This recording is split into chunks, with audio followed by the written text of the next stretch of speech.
আমি দেখাচ্ছিলাম পশুর নদীর দৃশ্য, চমৎকার।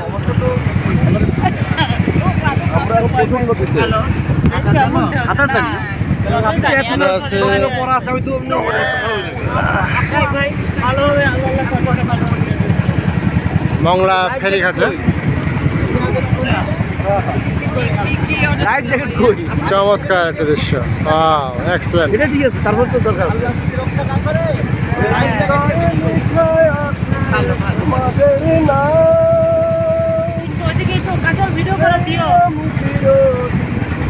কাজল আমাকে নিয়ে একটু ভিডিও করো।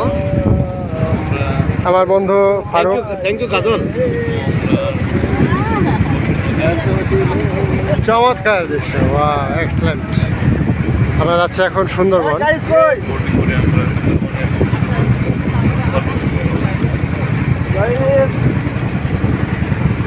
Okay friends, thanks for watching my